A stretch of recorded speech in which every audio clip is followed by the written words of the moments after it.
தாய் தமிழ் உறவுகளுக்கு வணக்கம். தான் போட்டியிடும் தொகுதியை அறிவித்தார் விஜய் என்ற தலைப்பில் இந்த காணொளியை நாம் காண்கின்றோம். தான் போட்டியிடும் தொகுதியை அறிவித்தார் விஜய் என்ற தலைப்பில் இந்த காணொளியை நாம் காண்கின்றோம். நடிகர் விஜய் தமிழக வெற்றி கழகத்தின் 2வது மாநில மாநாட்டை மதுரையில் நடத்துகிறார். இந்த மாநாட்டில் அவர் தற்பொழுது உரையாற்றி கொண்டிருக்கிறார். வருகிற சட்டசபை தேர்தலில் 234 தொகுதிகளிலும் தமிழக வெற்றி கழகம் போட்டியிடுமா என்பது தெரியவில்லை. கூட்டணி அமைத்து போட்டியிடுவாரா என்பதும் தெரியவில்லை. இந்த சூழ்நிலையில் தான் போட்டியிடும் தொகுதியை அறிவித்துள்ளார் விஜய். அவர் சோழவந்தான் தொகுதியில் போட்டியிடுவதாக அறிவித்துள்ளார். சோழவந்தான் தொகுதி தனி தொகுதி. அது தாழ்த்தப்பட்ட சமூகத்தை சார்ந்தவர்கள் மட்டும்தான் போட்டியிட முடியும்.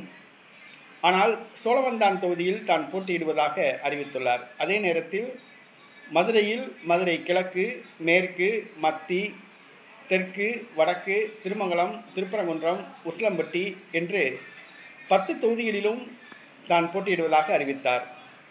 10 தொகுதி மட்டுமல்லாமல் 234 தொகுதிகளிலும் தானே போட்டியிடுவதாக அறிவித்துள்ளார். தங்கள் கட்சியின் சின்னம் என்று கூறி தன்னுடைய முகத்தை காட்டுகிறார். ஆக 234 தொகுதிகளிலும் தானே போட்டியிடுவதாக அறிவித்துள்ளார். அவர் சொல்லாமல் சொல்கிறார்.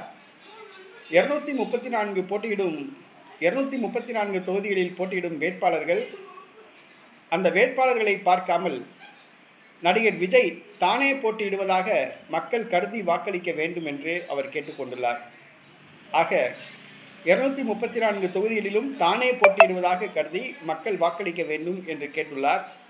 ஆனால் அவர் போட்டியிடும் தொகுதியை அவர் வெளிப்படையாக அறிவிக்கவில்லை. ஆனால் முதலில் தான் போட்டியிடும் தொகுதி சோழவந்தான் என்று அறிவித்த பொழுது பலத்த கரகோஷம் எழுந்தது. பின்புதான் தெரிந்தது 234 தொகுதிகளிலும் தான் போட்டியிடுவதாக கருதி வாக்களிக்க வேண்டும் என்று முடித்து கொண்டார்.